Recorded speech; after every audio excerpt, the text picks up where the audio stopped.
One, two, three, go.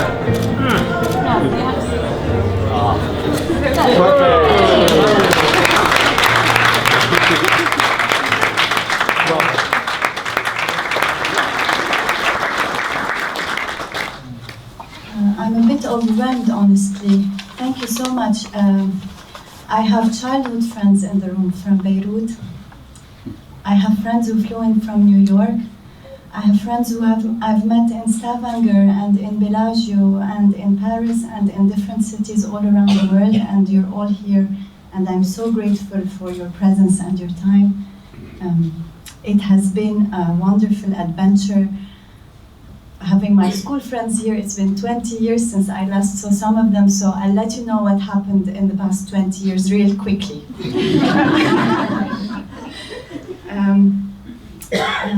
Friends from Lincoln, thank you so much for being here.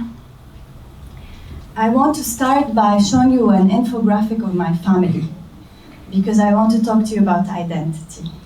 So supposedly, my father and mother are both Lebanese, and I'm here, the darker gray, I'm number 5. I have 3 sisters, 2 sisters and 2 brothers. So for everybody in the world looking at this infograph, I am Lebanese. But then the story becomes a bit more complex when you discover that my siblings decided to go to the US. And now I have some family members who are Americans. But this is my father's side of the family, actually, and these are my uncles and aunts. So my uncles and aunts, mostly from my father's side, have married Lebanese, but some have become American. So I have 3 American uncles. It becomes even more interesting on my mother's side, because some of my uncles married German, Greek, Swiss, Jordanian. So I end up with cousins from different parts of the world, and between the 56 of us, we are 12 nationalities. So, and then when I come to say I am Lebanese Egyptian, it becomes very difficult for me to really be just that.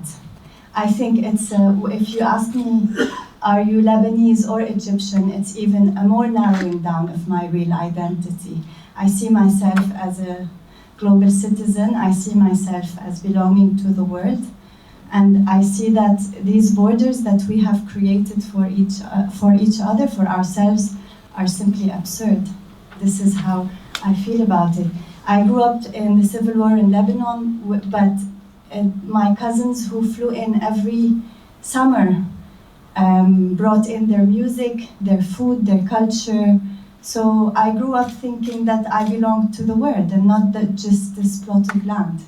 So for me right now, and I think this is a state of many of the people in the Arab world who have been displaced, whether Palestinian, Iraqi, now Syrian and Yemen. So it's a human condition that we're all going through in the Arab world. But instead of looking at it from the defeated, weak, a humiliated point of view, I've decided, because it's really all a matter of lens. What side do you want to be looked at? What kind of narrative do you want to draw for yourself? Do you want to be the victim who's been thrown out of their country, displaced, grew up in a civil war, and lived a miserable story? Or do you want to champion your global citizenship and your presence in the world as a citizen of the world and go about your life that way? So I chose the latter. I use my art as a tool to communicate, and I use it on the street but also in the gallery. As you can tell, I prefer street art, but I will share some of the gallery work that is meaningful to me with you tonight. This is a project that I worked on called for Project Light. It's about the Blind Women Orchestra in Cairo. I created a short video and a photo series. And to me, I just wanted to, these women look like superheroes to me. The minute I went into that room where they were playing, I literally began to cry. They are the only orchestra in the world that doesn't need a conductor because they're all blind. It's interesting. So, and I wanted to tell their message, to share their message with the world. Another project I worked on was on the minarets. This was a 22-meter wall for the Louisiana Museum in Denmark. And I wanted to study the minaret. That was in 2013, after the destruction of the Aleppo minaret, which to me was a culmination of Mediterranean architecture. So, and it was a huge loss. I mean, we are losing life every day in Syria, and I understand the human condition is very difficult, but also the architectural loss that these countries, these war zones are struggling is irreversible, and it's extremely, I have no words to describe it. It was very painful for me to see the destruction of that minaret, because to me, as somebody who studied epigraphy, and specifically Kufic epigraphy, a dream of mine was to always visit that minaret and study it, and now it doesn't exist anymore. It's a systematic erasure of memory, and by losing our memory, we're losing the next generation, because we have no stories to tell them anymore. So to me, it's not just the loss of lives, but also the loss of buildings, history, and heritage that we are suffering every day in my part of the world. And so these are the two projects in the gallery. And then my life changed with a book when I decided to say no. And I was invited to the Haus der Kunst in 2010, and the curator said, you can do whatever you want as long as you use the Arabic script. And I decided to say no. In Arabic, we say no, and 1,000 times no. So I started collecting different no's on everything produced under Islamic and Arab patronage, the past 1,400 years from Spain to China. And then I dated them, I put them in the book chronologically, and then I created this installation. And to me, I remember till today, the moment I stood in front of that installation, I felt so empowered, because it was just one letter of a whole culture that was so rich and so empowering to me to see that this is just the variation of one letter. What about the volumes that were written, the millions of books of knowledge that we have lost? So to me, this is a tribute to a culture that has been partly disappeared. And each of them has a calligrapher who drew them, and a designer who worked on them. And then the revolution started. Art became ammunition, and I started going down to the street. This is the first no I ever painted.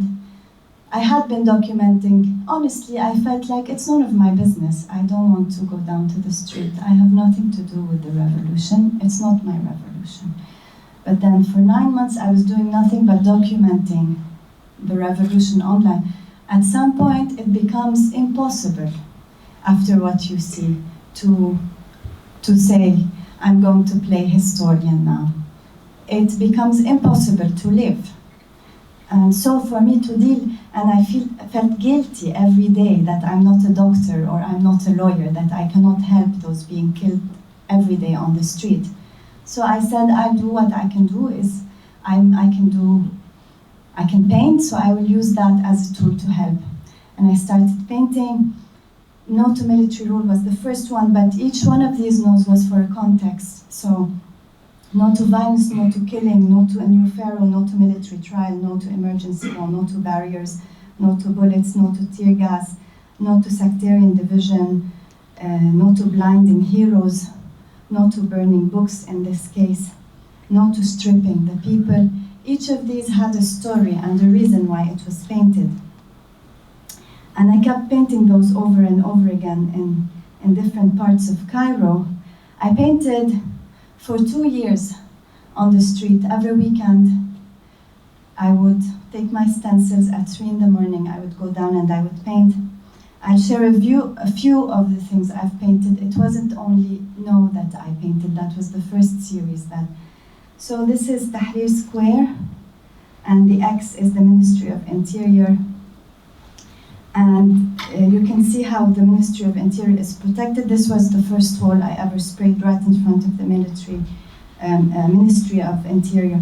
It had the nose, but then something amazing happened. A group of young artists started painting on these walls, pretending that these walls didn't exist. And they danced and they sang, and this was 2012, and we were very happy, but then 2013 I went and the walls were still there, but the wall I had painted had this cartoon. Maybe some of you know who this is. This is Handala. Handala is the caricature of Najil Ali, who was assassinated in London in 1982. And he is the ultimate symbol of Arab resistance. And now this little child was painted on my wall carrying a sword. So at the same time, there was an accident that killed 52 children. So I decided to paint the children on my wall, which was originally my wall, as you can see. So the children, I had seen the accident online, and I had seen the reaction of the people to this accident and how the mothers felt. Some mothers lost 2 and 3 children on that bus. I decided to collect their name and start painting them all over the streets of Cairo, and here they're playing hide and seek. So the first one says, Khalawis, are you done? Can I come out? The second one says, Lissa, not yet. Did the revolution succeed? Lissa, not yet. Did we get the rights of our martyrs? Not yet. Has Egypt become heaven on earth? Not yet. And then I started painting them, playing and dreaming all over Cairo. On the streets, on the highways, and then I would leave the bubbles empty and I would wait for people to fill in their dreams for Cairo. And finally, this is an artwork that I painted for a student of ours who was killed in a football match in 2012. His name was Omar Mohsen. And it reads, you can crush the flowers, but you can't delay spring. So it was a very emotionally charged time being in the revolution. It was an honor to have had the privilege to be on the street during that time, and I don't regret a minute, but it's all gone. This is what Cairo looks like right now. It's everything I have painted is no longer on the street, and this is why I felt that I needed to find a way to keep saying no. I felt like all the poetry is gone, and I went back to saying no. So I was invited to Freiburg in 2015, and I used the opportunity to go down to the street with a new set of no's, a more global no, something that we can all relate to, that was not only limited to Cairo and the snipers who were trying to take our eyes out just because we're asking for freedom. No to extremism, no to racism, no to blood, no to war, no to borders, no to discrimination, no to hatred, no to killing, no to stupidity, so a lot of that, no to colonialism, no to violence. And then magic started happening on the streets everywhere. This is Tom, and Tom gave me his wall. And in street terms, giving somebody your wall is a big deal. Because we're very territorial, you know, we like to keep our area safe, and Tom covered his own wall and gave it to me, and he signed it, Aus Cairo. The revolution continues. So, and then the kindness started coming. This is New Orleans. I kept saying no. This is Istanbul. I love that city. This guy told me, just come in, spray upstairs. I told him, you don't even know what I'm spraying. He said, come in, spray upstairs. You can have my wall. It was amazing. So, And then this year I left a little surprise for London with my two. So I called my friend Susan. I told her, Susan, I want to paint, I want to tag London. What would you like me to paint? I have one message. I want to paint no to borders, of course. So Susan said, okay, maybe no to Brexit, or maybe no to Boris. So we painted the wall, but unfortunately, I mean, this wall, beautiful wall, was gone in 24 hours. So, but it went up. We have proof. There's here photo. I have two witnesses, and it was in the New Yorker. So, but after, because it's so ephemeral, because these no's are so ephemeral, I felt that I wanted to document, because many of these walls disappear, because memory also is lost, because what I've been seeing is a systematic erasure of memory by wars, but also by our regimes. So I started painting poetry in different parts of the world, and more kindness started coming my way. Iola is a street artist who jumps for joy. She has a project called Jumping for Joy. And she's the first, actually, it's the first time that she told me, why should we paint at night? We can paint in broad daylight. Nobody will stop us, it's okay. And she took me to downtown Vancouver, where I painted my first poem outside of Cairo. It reads, "Stand at the corner of a dream and fight." And this is where the book title comes from. This was the first poem I ever painted.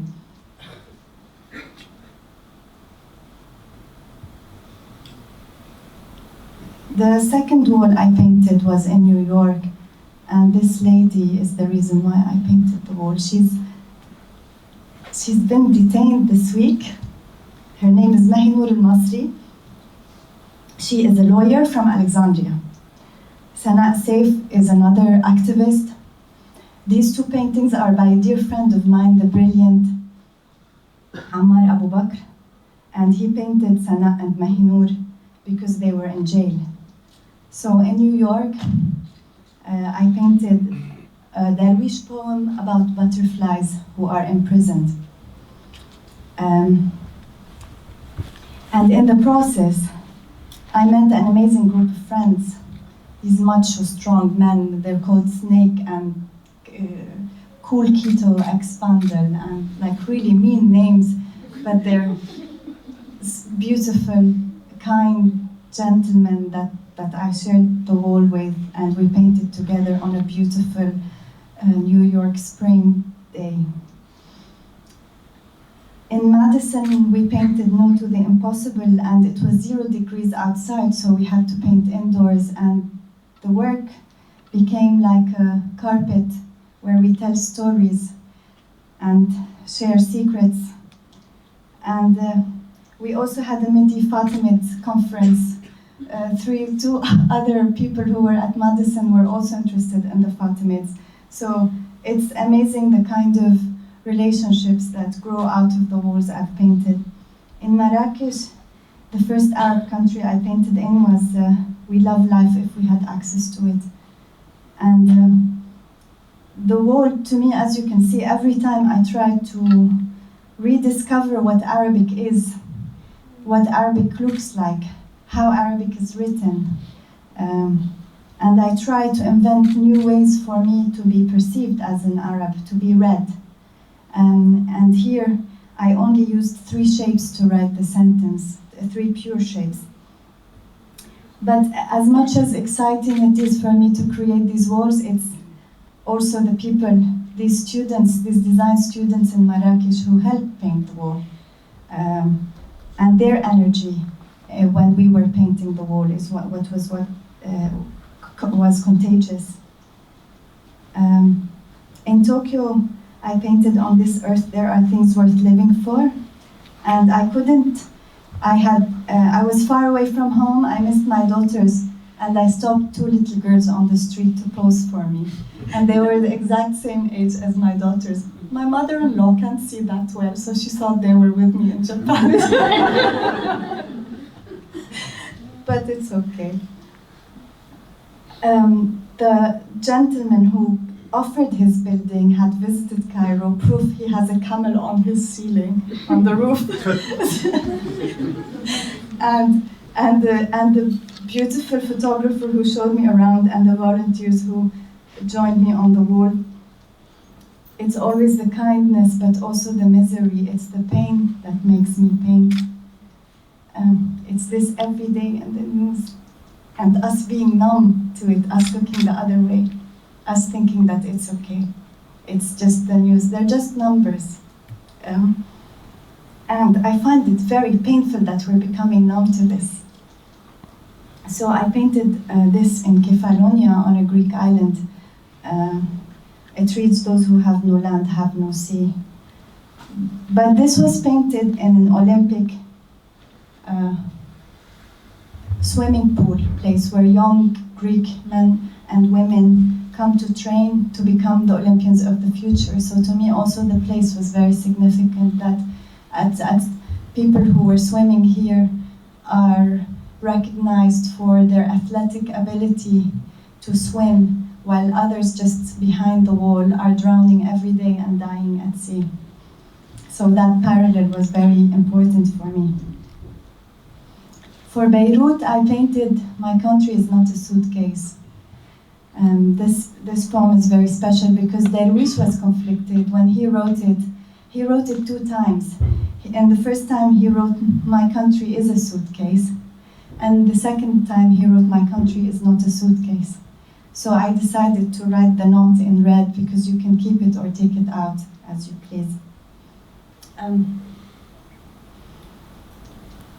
Of course it was gone, because if you live in Beirut, you know where this was painted. It's right in front of the palace of somebody important, so it was gone in like 3 days. Better than 24 hours.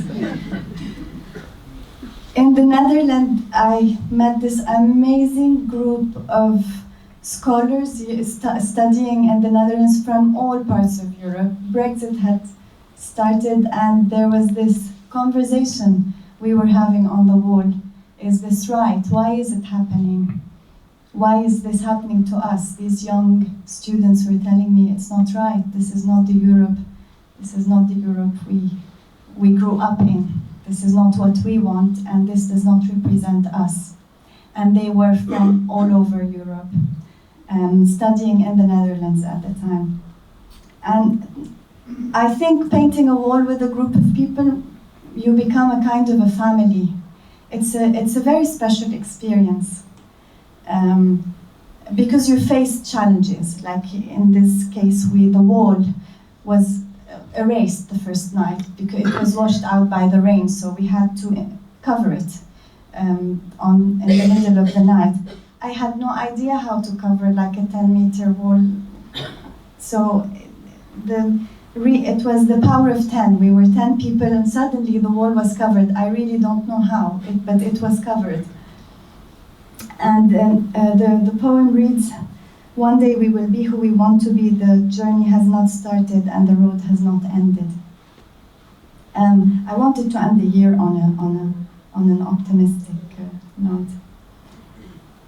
And then I was invited to Stavanger, and I hold that festival very close to my heart because I feel like the people I met there are real family. It was the first time I connect with a big street art festival, but also we were curated in a way that all the artists in that round were just as concerned about what's going on globally as I am, and they were all doing something about it. So for the first time, I didn't feel alone. For the first time, I felt that I'm not crazy, that I'm not doing this alone. So Mary, her house was across the street from my wall, and Mary suggested that I paint the other side of the wall black so that when she looks outside her window, she doesn't see a half-painted wall. So I painted the other side, this side of the wall, black for Mary. So the next day she came with her scissors, and she started cutting because she also wanted to see the clean wall. So to me, I'm grateful for the people and their kindness, and this is what street art is about. It's bringing the community together. But also the failures that we face. The wall, we didn't ground it, so we had to erase the wall and repaint it in like a night. And I had an amazing team working with me and amazing volunteers, but the message was also very important. It comes from a long poem that starts, how wide is the revolution, how narrow is the journey, and then what you see in big, how big is the idea, and how small is the state, painted in very small next to. In Paris, I've never received so much love, but also so much hate in a city on the streets. It was amazing. So every day I would have people walking past me, bon courage, thank you, this is so nice. At the minute the paint dried, I had like a woman standing with a dress and a photographer taking photos of her. It was surreal. There was a police car, there was a police chase. It was so alive being in Paris. So I felt the city, it was amazing. And I painted one word, I will dream. In Hawaii, it's so remote. But at the same time, when I discovered that they managed to revive the language and teach it at schools, I wanted to paint a poem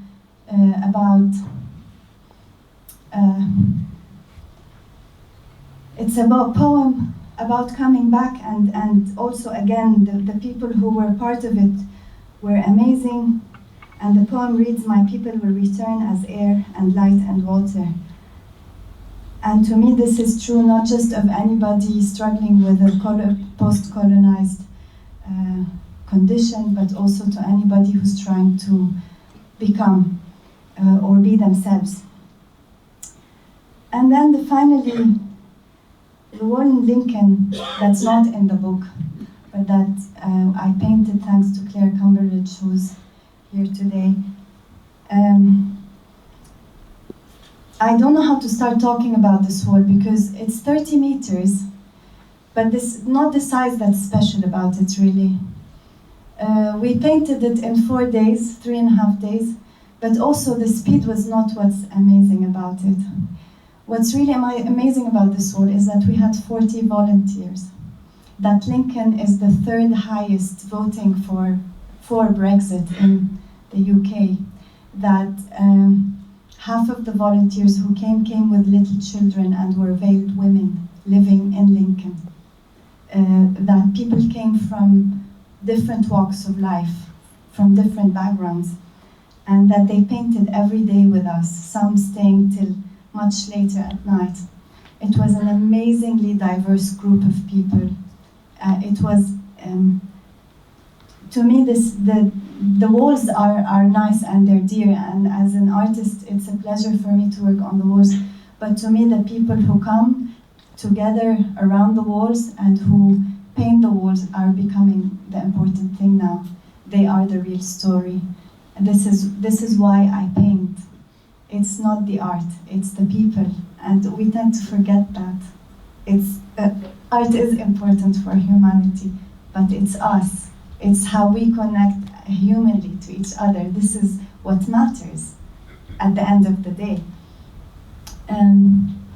So I tried to document some of this sentiment in the book. Because the walls disappear, because our memory fails, because I want to leave a story about the people I met and the kindness that I've encountered. And I want to tell you about the film that we created here tonight that I think some of you saw, some of you didn't. And for the book, I want to thank Barbara, Melanie, and Claire. And for the film, I want to thank Leif, Charlotte, Alex, and Essen. I'm really grateful that I had this opportunity to share with you my work and have this platform to share my work. The poem painted in Lebanon. My country is not a suitcase, and the 4 suitcases are 4 different ideas. The first one is a mother packing her children's bags. You can tell that they're little girls with their toys and their things. And the second bag, there are books. If you read the titles, they're about the revolution, and then there are newspapers. And then it's the process of filling these bags with things. It's the process of leaving home every time and coming back to home. So the process of packing and unpacking your life every time. But also, as an artist, packing your weapons and packing the food. And food is a big part of identity to me. My Lebanese friends would know when we come back home, our mothers always pack bags of food so that we can fly back. So it's the taste of home for all of us. The taste of home is always different. But then if we really think about it, what I'm packing here are fruits and vegetables, also packing land. So you're packing the land in a bag. And what it means for you to be displaced, what do you carry with you in your bag? These are just 4 general ideas that I wanted to reflect on. The third film was about the imprisoned butterflies, and I went to the museum, Al Palace Museum in Cairo, where I documented these butterflies. I didn't stage this; they exist like this in real life in the cases. So for me, it's also telling that this is the state of things for me right now, where I'm living. And then the film is about this. The 4th one is about those who have no land have no sea, and it's a very simple, clear parallel between the 2 images. And finally, the final film is about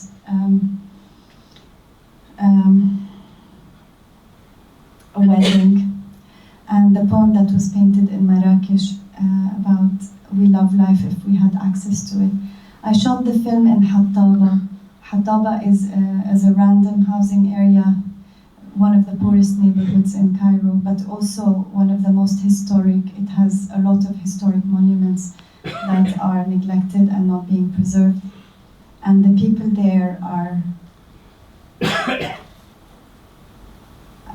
I cannot describe how kind and beautiful they are. And but for the film, I wanted to shoot the birth of an idea.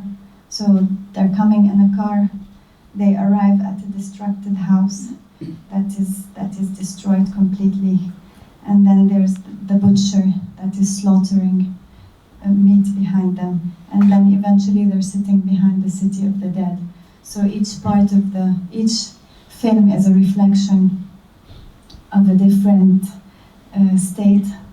And then even the soundtrack, it starts with a wedding music, and then it ends with Quran. So you start with wedding and you end with a funeral, but all the time the expression tells you that there's nothing festive about it.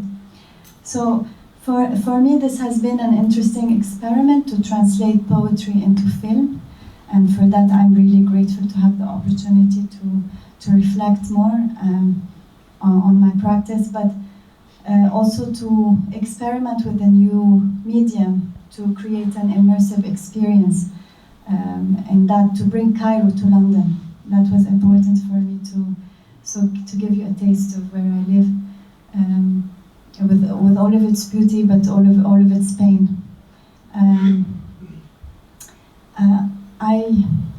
I hope that my work will be a platform for discussion. It's just a conversation starter.